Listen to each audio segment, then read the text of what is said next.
cada um de vocês. Eu vou começar aqui só pela ordem quase física aqui da disposição das cadeiras. Eu vou começar pelo baixo, fazendo a seguinte pergunta, Baixo, e rememorando discussões, algumas das quais eu participei recentemente a partir de textos que você escreveu, e com uma proposta, digamos, bastante definida de como arrancar, dar a partida em um novo processo de reformas no Brasil. Pouco a partir de uma ideia que me parece uma ideia muito inteligente, de que você precisa criar, desencadear reformas que criem uma certa dinâmica política e social que empurrem outras reformas. Sob pena de você ficar preso numa espécie de pensamento analítico tecnocrático, de que você faz uma espécie de laundry list de reformas, diz, primeiro eu faço um pouquinho daqui, depois eu faço um pouquinho daqui. O Pércio retomou um pouco dessa ideia aqui no final. E você basicamente dizia o seguinte: a gente precisa fazer abertura unilateral da economia, derrubada das barreiras tarifárias e não tarifárias. Isso vai provocar uma desvalorização do câmbio. Eu estou trocando proteção tarifária por proteção cambial, né? Mas numa dinâmica muito mais virtuosa, porque eu vou estar empurrando exportações e abrindo espaço para que as importações, portanto, toda a corrente de comércio aumente. Eu acho que você deu um passo atrás nessa tua ideia, que me parecia muito criativa, minha impressão minha, quando você fez uma apresentação aqui um pouco mais tradicional, na linha de primeiro resolvamos as nossas questões tributárias. Isso é por uma prudência mineira ou porque de fato você reviu as teses que você defendeu, a meu ver, de uma maneira muito criativa e inteligente, até onde eu acompanhei? Tem a política econômica e tem a economia política, né? Eu creio que você tem que procurar na sociedade, na apresentação que eu fiz hoje, é o seguinte: onde que eu toco no nervo das pessoas, né? E claramente, eu acho que onde o nervo das pessoas hoje está sendo tocado é com preços surreais. Por que é que nós vivemos num país tão caro? Então, como é que você engancha, né, uma discussão de economia política para a mudança de algo fundamentais na economia, né? Você tem que partir de percepções de que as pessoas não suportam mais viver com esses preços surreais aos quais nós temos submetidos, como antes elas não mais suportavam viver sob aquele regime inflacionário que nós não temos. Então você tem que fazer uma primeira conexão, né, com o pensamento das ruas, né? Dado isso, né, como é que eu estou articulando? Eu não mudei nada do que eu falei, só mudei a forma, né? O plano que eu tinha apresentado antes tinha 3 pernas, né? Era redução do custo Brasil, troca de tarifas por câmbio e acordos internacionais, os quais eu não mencionei aqui. A redução do custo Brasil, o grosso da tarefa, afora a questão da logística, é a questão tributária, né? E como é que você alinha os interesses empresariais com o seu, né? Primeiro, obviamente, eu já estou respondendo às ruas que vamos tratar dos preços surreais, respondo aos empresários que agora nós vamos tratar da questão tributária. E agora tem um probleminha aqui que vocês vão ter que lidar comigo, que é que todo esse mecanismo através do qual se produziu essa extraordinária coalizão no Brasil desse capitalismo de compadrio, né, que articula os interesses corporativos do Estado, né, com os interesses monopolistas do empresariado, né, através, eu te aumento os custos, Brasil, mas eu te dou a proteção necessária para que aqui dentro do país você tenha o lucro que quiser. É extraordinário, por exemplo, que uma economia tão fechada quanto é a Brasil para o comércio é o 4º destino mais favorecido para o investimento internacional, dos quais, volta e meia, nós registramos com orgulho que o nosso déficit externo, grande como é, quase todo financiado por investimento direto estrangeiro. Se você pergunta para quem está investindo no Brasil, né, por que você tem essa peculiaridade aqui, tanto capital estrangeiro no país e tão pouca articulação das subsidiárias e as filiais dessas empresas com as subsidiárias e filiais dessas empresas no resto do mundo. Não é assim que elas operam na Ásia, não é assim que elas não operam na China. Né? Ali você tem um processo de integração das cadeias internacionais de valor. As empresas vêm aqui, mas a única coisa que elas querem saber é: eu venho, instalo a empresa, mas você me garante a proteção. E esse processo nós sabemos que é um processo que não leva a nada. Não é? Quer dizer, leva à armadilha da renda média. E mais nós criamos esse sistema de capitalismo de compadrio agora com o BNDES totalmente expandido para poder, além da proteção, fornecer crédito subsidiado, e todo mundo fica acomodado, não é? Nessa que o Gustavo chama da bolsa empresário. Não é? E nós precisamos romper isso. Não é? Como é que rompe? Não é? Qual que é a linha de rompimento? A linha de rompimento é mostrar um outro caminho. Não é? Se nós queremos tornar esses países desenvolvidos, queremos romper com a nossa armadilha da renda média, o caminho é a integração competitiva com o resto do mundo. Então me diga como fazer. Eu propus tem essas minhas três pernas, né? Podemos discutir o ordenamento delas, podemos discutir a importância relativa, podemos discutir o sequenciamento, mas eu estou convencido, né, que a menos que a gente parta com esse objetivo básico, né, que criará, como você disse antes, né, a pressão para que os demais fatores se alinhem, né, ao longo, porque se nós vamos nos abrir para a concorrência internacional, obviamente, esse sistema de capitalismo de compadrio que nós existimos, todo o BNDES, todo o sistema da poupança forçada, tudo isso, essa educação desqualificada que nós temos, tudo isso vai ter que ser revisto por necessidade da definição, de uma nova definição a respeito ao qual é a estratégia básica da economia brasileira no sentido da integração. Obrigado, Baixa. Adoraria continuar aqui, mas tem que fazer essa bola rolar e passo a bola para o Zé Roberto. Partindo da exposição que fez o Pércio, que diz que nós tínhamos uma agenda claramente liberal no governo Fernando Henrique. Eu acho que ali você tinha uma agenda híbrida.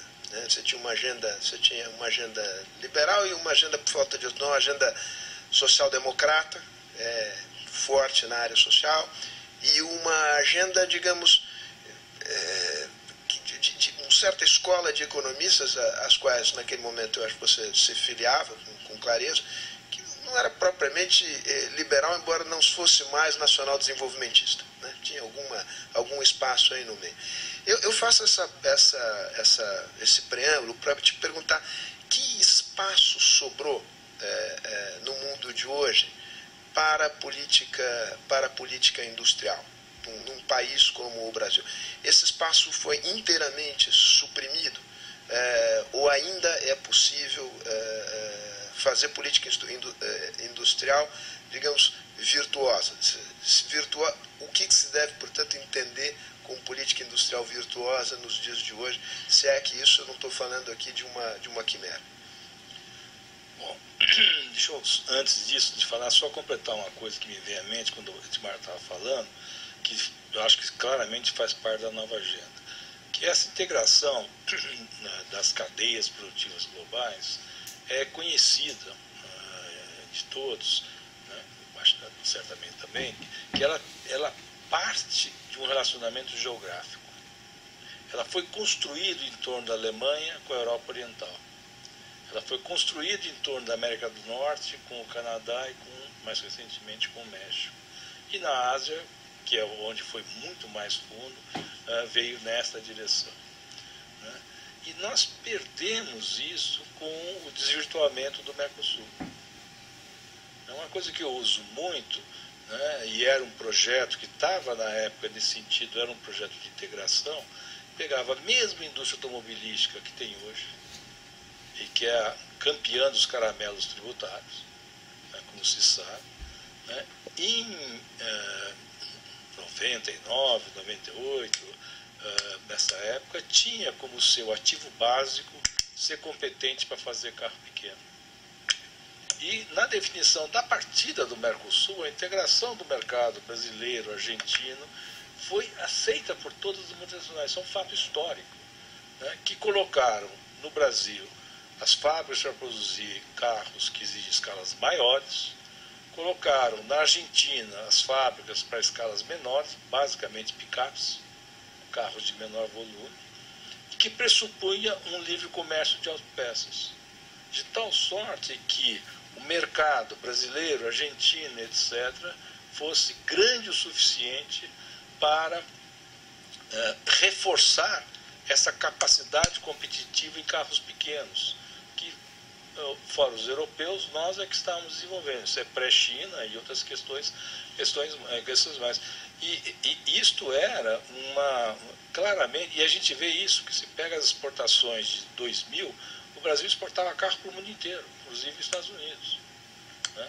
O que acontece é que, como esse projeto não foi levado adiante, quanto mais bolivariano foi ficando a América Latina, pior ficou, isso aí naufragou espetacularmente, né? E tem algo, e acabou acontecendo o que era esperado.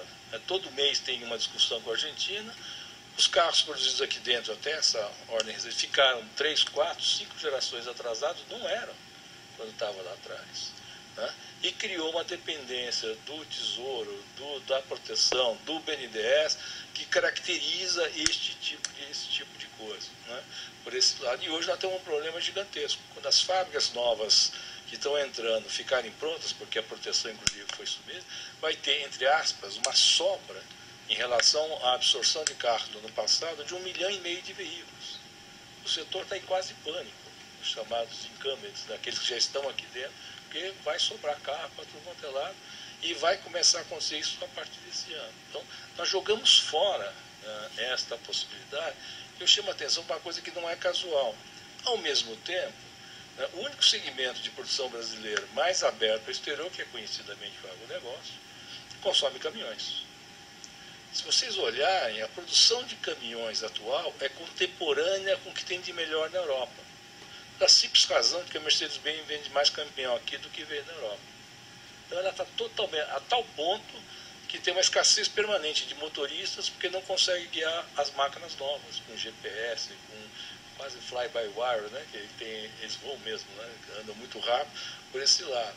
Então, esse é um elemento de agenda nova, um elemento da política comercial externa, que é tão importante quanto a redução da produção, né?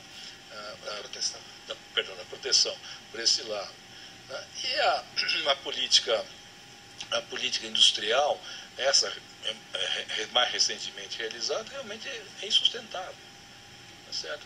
É insustentável porque levou a uma situação na qual os industriais entraram até recentemente, em algumas das organizações se falava isso, alguns já mudaram, de que tudo depende do câmbio. E não é verdade, né? Tudo depende do câmbio, é apenas um elemento, mas a competência para produzir e essa mudança no perfil das coisas é tão importante quanto. Eu vou voltar de novo à educação, vou voltar de novo a outras coisas, e não a esses pedaços. Isso não funciona mais.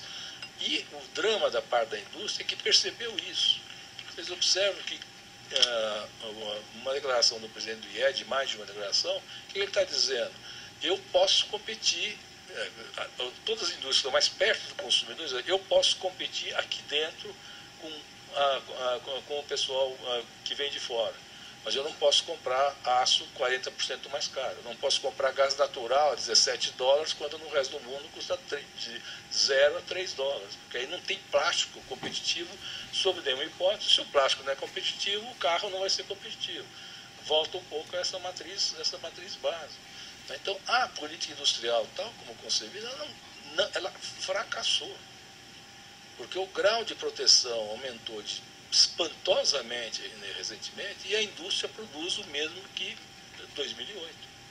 Né? Então, é diferente, tem que ser mais horizontal, mais direto ao ponto, olhar, porque eu tentei chamar a atenção, essa coisa de integração indústria com serviços, é uma coisa muito mais, eu acho uma coisa profunda. Aliás, está nos relatórios mais relevantes sobre a indústria global, a manufatura global, para onde ela está andando. E se não for nessa direção, não integra, não é competitivo com a manufatura global sob nenhuma hipótese. Então, aquela política industrial, esta que está aí, detalhista, etc., não sustenta, e por uma razão adicional que é macro. Porque a cola disso é sobrar dinheiro no tesouro.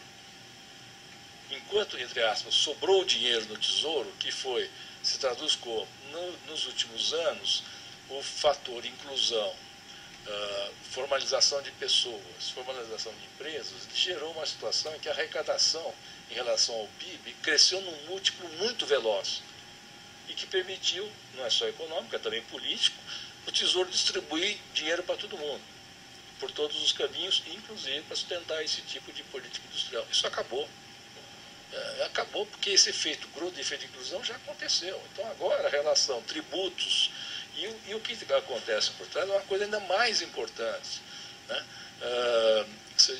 O provável programa associado a uma reeleição, obviamente, vai ter uma ultradose de aumentar 3%, 4% a carga tributária, senão ele não vai funcionar.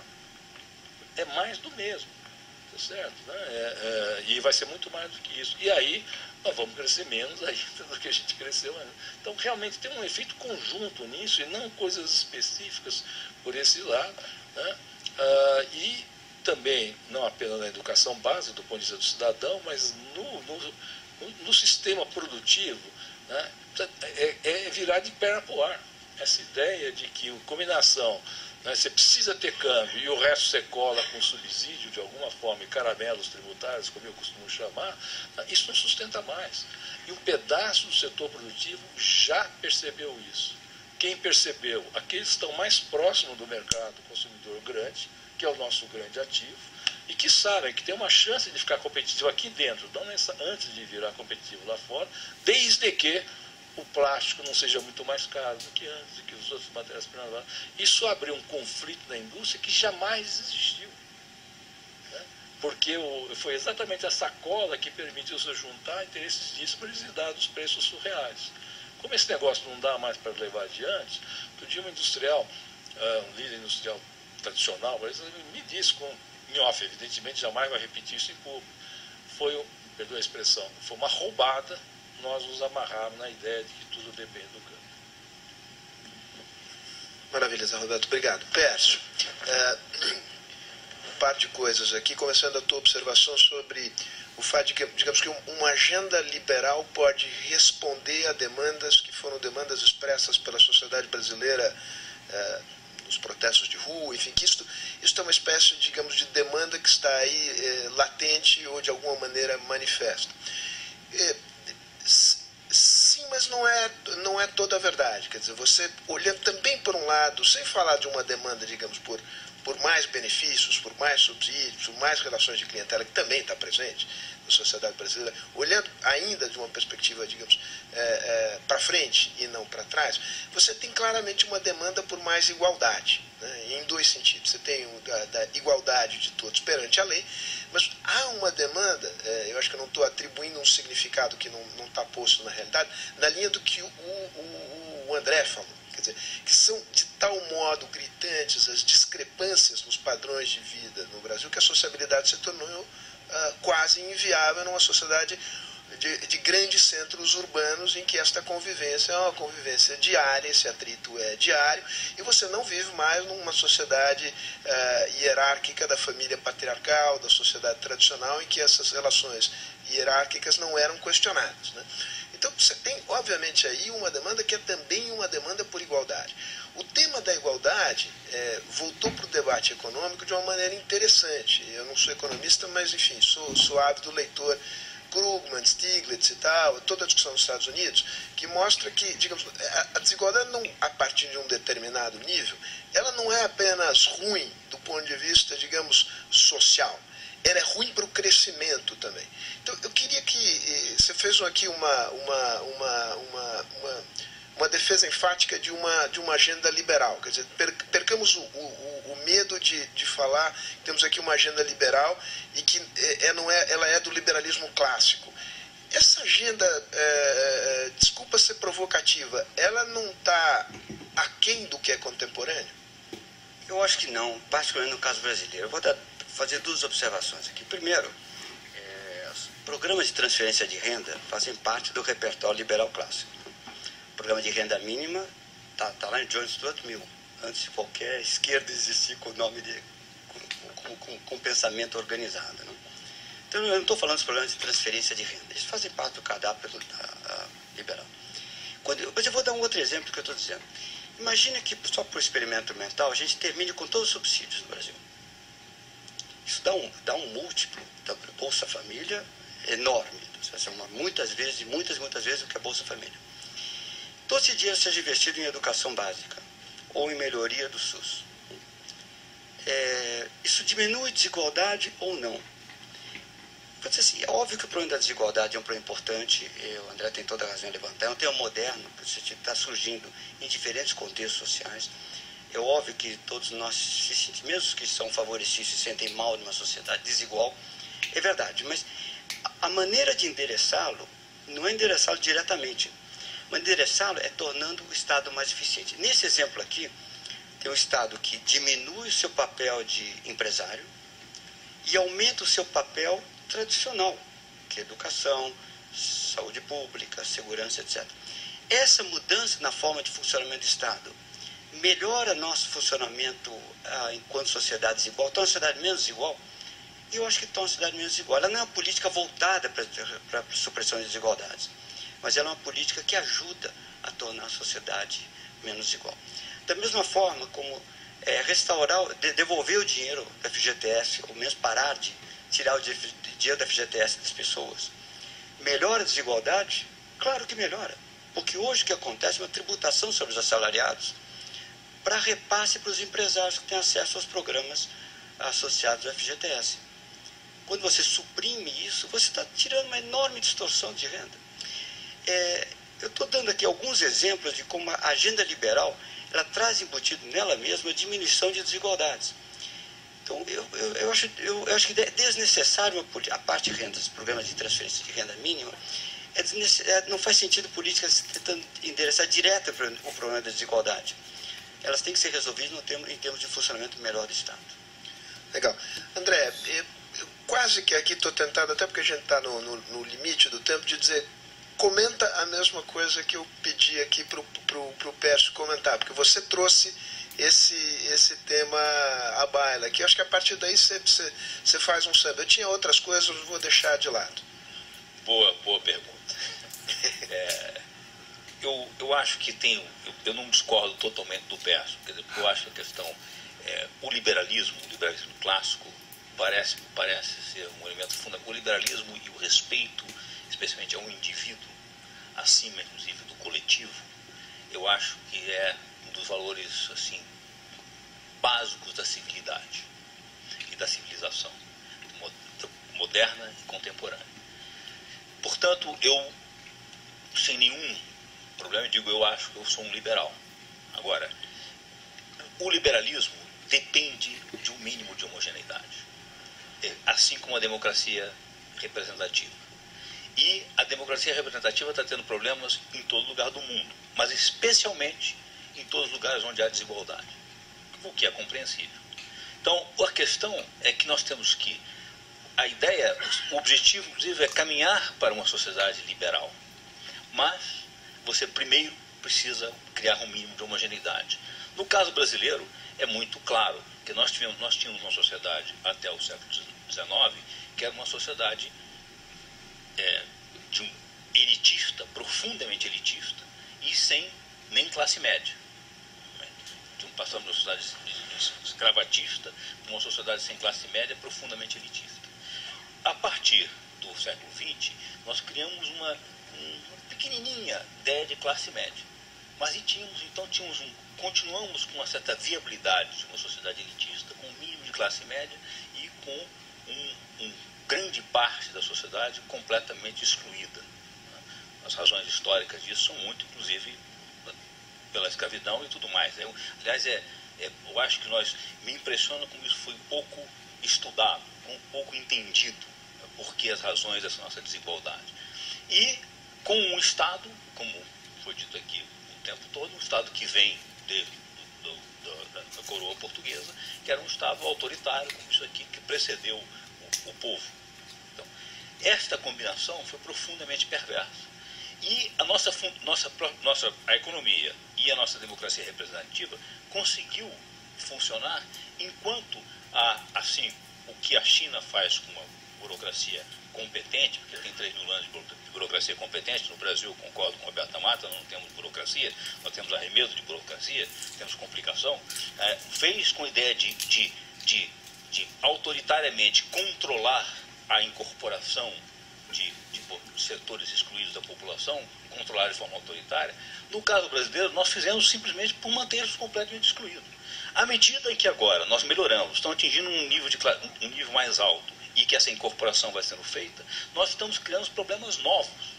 E esses problemas são, nós estamos agora sim, passamos para uma sociedade que começa a ter classe média, começa a ter incorporação, o que é profundamente desorganizador numa sociedade tão desigual e com um Estado tão incompetente. Esta é a questão. Então, eu discordo do Pércio, eu não acho que a liberalização vai resolver esse problema. Ao contrário, eu acho que nesse sentido criaria grandes problemas. Mas, como objetivo, eu concordo com o Pércio.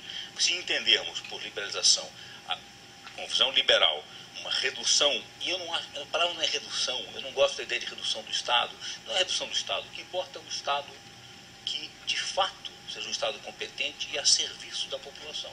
A ideia é que o Estado é a serviço da população, não contra a população. E a favor de si mesmo, o do uso político do Estado, que não depende nem necessariamente do governo. Isso é uma coisa, qualquer que seja o próximo governo, mesmo que o governo do PT, a Dilma não seja reeleita, terá um grande problema, porque essa ocupação do Estado que foi feita, o Estado já tem essa tendência, e foi feita nos últimos anos, vai ser muito complicada de ser revertida. Agora, aí eu concordo com o Pércio, este é uma tarefa fundamental, mas ela precisa ser feita concomitantemente com a redução rápida das desigualdades no Brasil. Olha, então, Vossa Excelência tem o à parte porque foi mencionado na fala anterior, rapidamente. Porque você sempre exigiu. Eu te coloquei numa armadilha. Depois eu vou pedir para o presidente encerrar o nosso encontro de hoje. Pércio, não vai provocar tréplica. Não. Eu acho que a questão aqui, André, nós concordamos no essencial, mas tem uma diferença aqui que é o seguinte. Devemos ter políticas em separado de tudo que nós falamos aqui, em separado de um Estado que tenha métricas que lhe permitam funcionar melhor, de um Estado que não tire renda dos trabalhadores e transfira para os empresários, de um Estado que busque ter uma política fiscal que viabilize reduzir a taxa de juros, quando os trabalhadores são os mais penalizados pelas taxas de juros e pelos prédios bancários. A parte desse conjunto de políticas, que são políticas que eu incorporaria dentro de uma agenda modernizadora do Estado, será que existe uma política que enderece diretamente para a desigualdade de renda? Política educacional eu coloco dentro do Estado liberal, porque é a função tradicional do Estado. Nesse sentido, acho que pensamos igual. Maravilha. Presidente, chamo o senhor aqui ao palco, eu cedo o meu lugar aqui. Tá, o senhor fica entre amigos.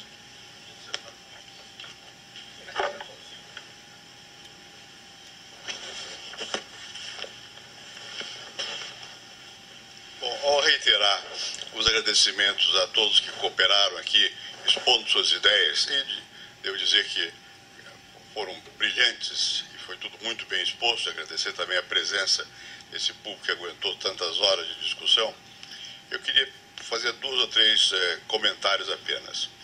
Primeiro, eu abri a sessão dizendo que eu sentia uma certa similitude entre a situação que nós vivemos na época do real e a situação atual. Em que sentido? Eu expliquei vagamente. O país queria um caminho. Quando nós implementamos o programa do Plano Real e conseguimos alguns avanços. Nós estamos vendo hoje a reiteração desse sentimento. Ele não é um sentimento explícito muitas vezes, não é claro, mas eu repetia muito quando estava no governo, nós temos rumo, o país tem rumo. Nós agora sentimos que o país está sem rumo. Isso é uma constatação. E esse sem rumo se sente nas críticas, nos mais sofisticados, mas se sente no povo também. Quando o povo protesta e não sabe nem bem a quem dirigir, do que está dirigindo, está demonstrando, não é, uma sensibilidade para o mesmo fenômeno que foi mais sofisticadamente mostrado aqui.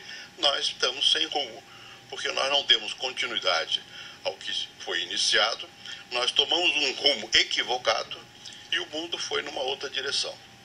Então isso eu acho que é uma constatação importante a ser feita. Segundo, eu via em diversas exposições aqui a ideia de que nós teríamos, durante o Plano Real, estabilizado a economia. Depois, com o governo Lula, houve um avanço de inclusão social e que agora seria um momento de uma qualidade de vida, alguma coisa dessa natureza.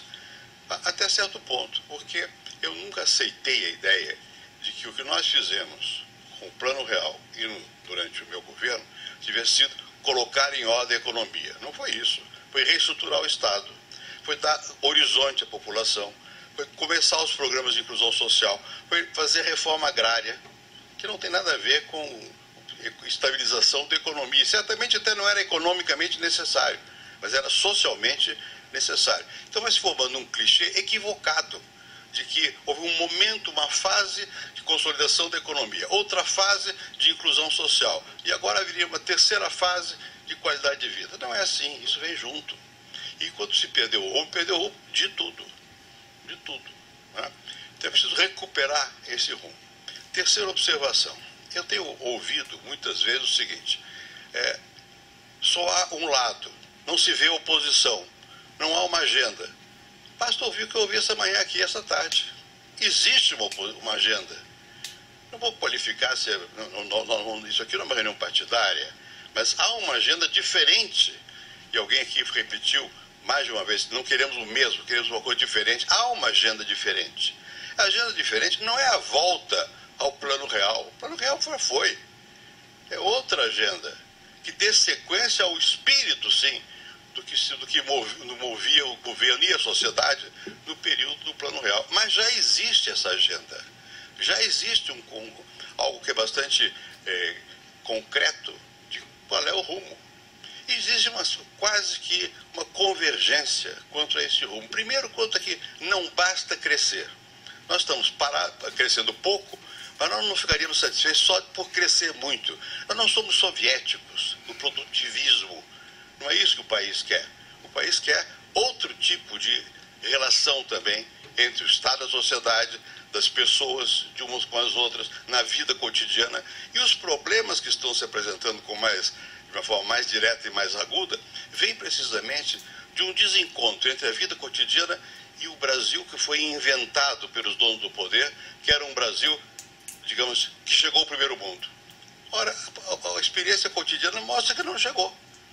Mostra que não chegou. Há muito de ilusão, que foi isso que há um tempo parece que anestesiou mesmo o pensamento crítico, dava a impressão de que já estava tudo resolvido, e nós estamos vendo que não estão, muitas questões não estão resolvidas e que há caminhos para resolvê-las. Esses caminhos, obviamente, vão depender também de temas que nós não discutimos aqui. Nós não discutimos aqui uma outra catástrofe nacional, que é o nosso sistema político, que nesse momento é um sistema completamente disfuncional. Nós temos funcionando no Congresso Nacional mais de 20 partidos, registrados 30, e nós temos 39 ministérios. Ainda hoje me perguntava aqui, o que o senhor acha o que aconteceu com o presidencialismo de coalizão? Eu digo, não, nós não estamos vivendo mais um período de presidencialismo de coalizão, vivemos um presidencialismo de cooptação. Coalizão é quando juntam pessoas desiguais, mas se põem de acordo para um programa. Quando nós fizemos coalizão com partidos, foi para implementar reformas, explicitamente. E o tempo todo havia uma agenda. Essa agenda era uma agenda pública, uma agenda que estava no Congresso e na sociedade, havia debate. Nesse momento, o que há é cooptação de partidos para a manutenção do governo, do poder. Quando, como nesses dias agora, começa a haver uma crise nesse sistema, não é porque estejam discordando de uma agenda, é porque estão tratando de ver qual é o pedaço de poder que eu vou ocupar. É outra questão. E isso não vai responder às demandas da sociedade. O sistema político está, hoje, nesse momento, ele é disfuncional. Não era o caso, nós discutimos isso hoje aqui. Mas é óbvio que nessa quantidade de problemas que foram aqui mostrados com muita clareza, que precisam de retificação, o sistema político tem que ser retificado no Brasil também. Não é só aqui, porque nós temos também um problema mais complexo, que é o problema da como compatibilizar a democracia representativa com a vida cotidiana, intermediada basicamente pela internet e pela saraivada de informações de que todo mundo dispõe e que as pessoas saltam organizações através da rede para tomar decisões e se protestar ou se manifestar, isso e aquilo. Não é uma questão resolvida no mundo todo, não é só aqui. No mundo todo é uma questão macro. Enfim, estou querendo só expressar é que nós estamos começando a perceber de que é necessário outro caminho, não é mais do mesmo, não é só crescimento, e há caminhos. E há caminhos. Esses caminhos, alguns deles são tentativas, não são ainda consolidados, não são ainda compartilhados, muitas vezes, pela sociedade. A sociedade, pelo contrário, está se sentindo como se fosse perdida. Cabe aos líderes políticos agora mostrar que não, que há caminho, e dizer qual é o caminho na direção, um pouco variavelmente, obviamente, de muito do que foi dito aqui e com outros acrescentamentos mais. E nessa nova agenda, me parece também claro que a volta ao passado que nós assistimos depois de 2007, 2008, não é satisfatória. Não é satisfatória, não é por uma questão ideológica só. Não é só porque o tipo de protecionismo posto aí, é porque não funciona. Ele não resulta mais. Né? Os exemplos que o Beto Mendonça mostrou aqui do setor industrial é que são muito claros. Né? Há equívocos graves. E, portanto, isso tem que ser corrigido. E é preciso que o setor, que as lideranças nacionais entendam essa nova agenda e comecem a pregar essa nova agenda. Eu não quero entrar na outra discussão aqui, foi levantar, o Perso sempre fez isso, ele radicaliza o argumento para provocar. Eu não quero entrar nessa discussão, mas é óbvio que há uma demanda de mais igualdade. Isso é indiscutível. De mais igualdade. E para não entrar na questão liberal, não liberal, é uma radicalização da democracia. Sempre é necessário. Isso implica uma revisão do Estado, porque esse Estado não é democrático. Ele é um Estado autoritário. Há eleições, eu sei. A liberdade de expressão, eu sei. Mas a decisão, o processo de tomada de decisão, se faz à margem do Congresso e da sociedade. Então, nós temos que recuperar o Estado para a sociedade.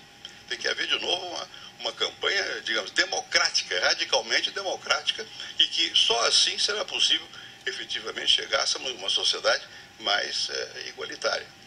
Também acho, e aqui foi dito, vou apenas expressar publicamente o meu acordo, que no centro dessa questão está uma revisão profunda de forma de comportamento e que a educação é central nisso. E eu gostei muito que ouvi aqui, que poucas vezes se diz, tem que mudar, a revolução na educação não é simplesmente mandar 100 mil pessoas para o exterior. Até é bom que vão ao exterior para comparar um pouco, para tentar entender que o mundo é mais complexo, mas também não vai resolver. Não só porque 100 mil pessoas, uma boa parte não vai nem entender o que falam lá porque não sabe a língua, que são 100 mil de repente, né? Mas é porque não está nesse nível o problema, está mais embaixo. Está mais na educação fundamental, na escola. Agora, o que é educar hoje? O que seria educar hoje? Não é tão simples quanto possa parecer. Eu sempre disse há algum tempo, nós nunca não fizemos revisões mínimas. No mundo moderno, com meios tecnológicos disponíveis, com a velocidade da informação e da formação, em que o estudante muitas vezes sabe mais que o professor, e seguramente, no caso nosso, sabe mais do que a família, porque muitas vezes na família ninguém foi à escola, é muito difícil a tarefa de ensinar. O que é ensinar? Ensinar o quê? E por que eu preciso levar 5 anos para ser advogado? Ou 6 para ser médico? Não sei. Porque sempre foi assim. Não se pensou nunca na mudança mesmo do que é ensinar, como é o conteúdo da educação, de que maneira se dá essa transmissão, de como hoje em dia, na verdade, o conhecimento vem Google é o maior ensinamento que os jovens têm, vão lá ver rapidamente. Então, isso tudo está necessitar realmente uma mudança muito profunda na questão educacional. Eu não tenho dúvida nenhuma, depois de ouvi-los hoje, a manhã inteirinha, e todos que aqui falaram, de que há uma inteligência já hoje alerta para esses novos temas. E que é falsa a ideia de que não há alternativas, que a oposição não tem. A oposição pode dizer, mas o que não é rotineiro vai continuar sendo rotineiro porque não se tem outro caminho. Já tem outro caminho. É preciso simplesmente que cada um esteja, isso eu gostei de ouvir também, imbuído desse novo caminho. Tem que ter convicção, sobretudo a liderança política. Quando ela não tem convicção, não passa nada ao povo. As pessoas têm que entender do que se trata, qual é o problema, o que dá para fazer e se jogar para fazer. Com vontade, com força, e dá para fazer. Dito isso, pelo jeito estão de acordo, vamos começar a fazer isso, minha gente. Eu os convoco a transformar em prática o que nós ouvimos aqui esta manhã e esta tarde. Em vontade de mudar para melhor o Brasil.